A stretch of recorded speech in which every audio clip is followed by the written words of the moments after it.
ACL tear అంటే ఏంటి, అసలు దాని ట్రీట్మెంట్స్ ఎలా ఉంటాయి, అవి కంప్లీట్ ఇన్ఫర్మేషన్ చెప్పడానికి ట్రై చేస్తారా? ఒకసారి మళ్ళీ చెప్పు, కొంచెం బాడీ ఫేవరెట్ జీ కెమెరాకి. నాకు సార్ అటెన్షన్ చెప్తున్నారు కదా, అటు ఇటు చూడండి కెమెరాను నేను చూస్తాను. Okay ready take. Okay.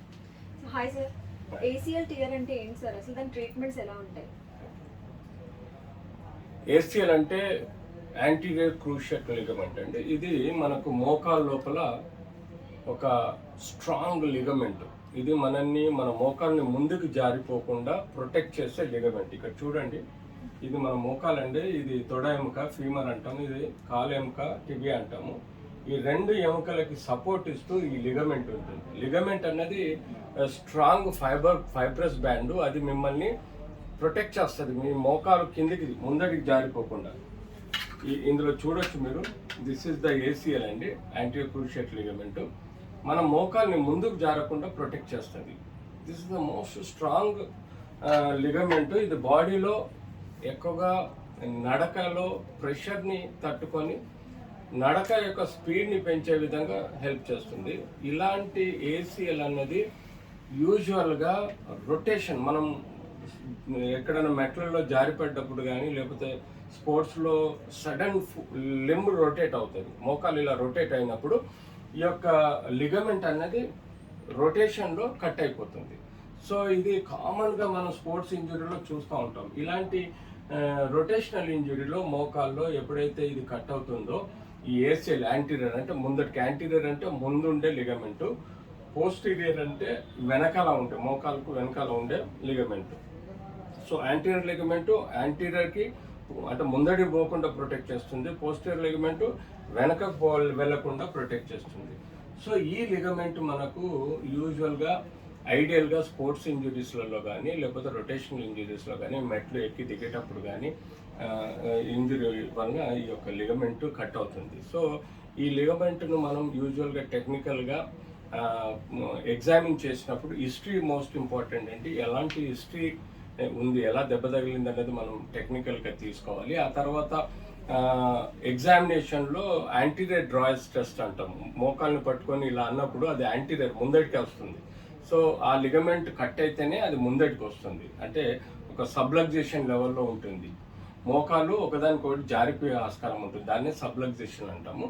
So అలాంటి సమస్య ఉంటుంది. అంతేకాకుండా మనకు సివియర్ పెయిన్ ఉంటుంది, అంతేకాకుండా మోకాల్లో స్వెల్లింగ్ ఉంటుంది because of some amount of synovial fluid పెరగడము, లేదంటే బ్లడ్ క్లాట్ రావడము, చుట్టూ కండరాలంతా ఉబ్బిపోవడము, మోకాలు ఉబ్బిపోవడము, నడవలేని పరిస్థితిలో ఉంటుంది. కొంతమందికి పెయిన్ సెన్సిటివ్ ఉంటారు, వాళ్ళల్లో కొంత నడవగలుగుతారు, కానీ ఎక్కువ శాతము ఇలాంటి ఇంజురీలో నడవలేక కాలు జారిపోతున్నట్టుగా భయం వేస్తూ ఉంటుంది, నడవడానికి కూడా ఇబ్బందిగా ఉంటుంది. సో ఇలాంటి సమస్యను మనం ఏసీఎల్ ఇంజురీలో చూస్తాం. సో ఇలాంటి టిపికల్ హిస్టరీ క్లినికల్గా ఎగ్జామిన్ చేసి క్లినికల్ హిస్టరీ తీసుకున్న తర్వాత వీరిని మనం యూజువల్గా ఎక్స్రే అడ్వైజ్ చేస్తాము. ఎక్స్రేలో మనకు యూజువల్గా ఏమి కనబడదు, ఏసీఎల్ అన్నది మనకు ఎక్స్రేలో కనబడదు. బట్ బోన్ రిలేటెడ్ ఇంజురీస్ ఏమైనా ఉన్నాయా అంటే ఈ లిగమెంట్ అటాచ్ ఉన్న బోన్కి ఏమైనా ఫ్రాక్చర్ ఉందా అన్నది తెలుసుకోవడానికి మనం ఎక్స్రే తీసుకోవాలి. యూజువల్గా ఏసీఎల్ రప్చర్లో బోన్ ఇంజురీ అనేది తక్కువ ఉంటుంది, లిగమెంట్ ఇంజురీ ఎక్కువ ఉంటుంది. సో ఐడియల్లీ మనం దీన్ని కన్ఫర్మ్ చేసుకోవాలంటే క్లినికల్గా కాకుండా ఎంఆర్ఐ చేస్తేనే మనకి ఈ యొక్క లిగమెంట్, ఈ సాఫ్ట్ టిష్యూ కట్ అయింది లేనిది అనేది తెలుస్తుంది.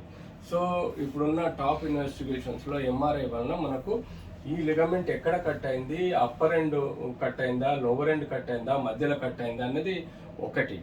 రెండోది, ఈ లిగమెంట్ పూర్తిగా కట్ అయిందా, పార్షియల్గా కట్ అయిందా, లేకపోతే జస్ట్ ట్రాక్షన్ ఇంజురీ అయిందా అన్నది కూడా మనకు ఎంఆర్ఐలో తెలుస్తుంది. తద్వారా మనము డయాగ్నోసిస్ చేసుకొని లైన్ ఆఫ్ ట్రీట్మెంట్ మార్చుకోవాలి. సపోజ్ దీనిలో కొన్ని ఫైబర్స్ కట్ అయిపోయి వాపు ఉంటే యూజువల్గా దానికి సర్జరీ అవసరం లేదు. ప్లాస్టర్ వేసేసి 6 వీక్స్ పడుకోబెట్టేసి మెడిసిన్స్ ఇవ్వటం వల్ల అది హీల్ అయిపోతుంది. ఈవెన్ పార్షియల్ ఫైబర్స్ కట్ అయిపోయి కొంత పార్ట్ ఇంటాక్ట్ ఉన్నా కూడా దాన్ని కూడా మనం టెక్నికల్గా నాన్ ఆపరేటివ్ అంటే కన్జర్వేటివ్ ప్లాస్టర్ వేసేసి మెడిసిన్స్ ద్వారా మనం ఈ కంప్లీట్ టెండాన్ని హీల్ అయ్యేటట్టు చూడగలుగుతాం. కానీ ఎప్పుడైతే కంప్లీట్ కట్ అయిపోయిందో, ఇలా మీకు కనబడేటట్టు కంప్లీట్గా కట్ అయితే తప్పనిసరి పరిస్థితుల్లో దీనికి సర్జరీ చేయాల్సిన అవసరం ఉంటుంది. యూజువల్గా ఏజ్ గ్రూపు యంగ్ ఏజ్ అయితే రిస్క్ తక్కువ ఉంటుంది, ఓల్డ్ ఏజ్ అయితే రిస్క్ ఎక్కువ ఉంటుంది. కాబట్టి అనస్థీషియా ఇన్వెస్టిగేషన్స్ చేసిన తర్వాత కార్డియాక్ ఫిట్నెస్, జనరల్ ఫిట్నెస్ ఇవన్నీ తీసుకున్న తర్వాత దానిలో మనం ఏం చేయాలంటే వీళ్ళలో ఈవెన్ విటమిన్ డి, కాల్షియం లాంటివి కూడా ఎలా ఉన్నాయి అన్నది మనం ఎవాల్యుయేట్ చేసుకొని ఆ సప్లిమెంట్ ఇవ్వడము. అంతేకాకుండా ఈ యొక్క దీన్ని మనం ఏసిఎల్ రిపేర్ అంటాం. టెక్నికల్గా సో ఎప్పుడైతే కంప్లీట్ రప్చర్ అవుతుందో దాన్ని ఏసిఎల్ రిపేర్ అంటాం. ఇదివరకు కాలంలో మేము ఒక 2-3 డికేడ్స్ ముందు ఇలాంటి రప్చర్స్ని మనము టెక్నికల్గా కొంచెం కొన్ని రోజులు ఫిజియోథెరపీ, రెస్ట్ అడ్వైజ్ చేసేవాళ్ళం. కానీ ఇప్పుడు advance therapy, movement is life, profession అన్నది డిస్టర్బ్ కావద్దు, సోషియో ఎకనామికల్లీ సఫర్ అవ్వద్దు వ్యక్తులు అంటే ఇమీడియట్లీ పని చేసుకునే విధంగా చేయాలంటే దీన్ని రిపేర్ చేయాల్సిన అవసరం ఉంది. రిపేర్ అంటే ఈ టెండన్కి కుట్లేయటం వల్ల అది రిపేర్ కాదండి.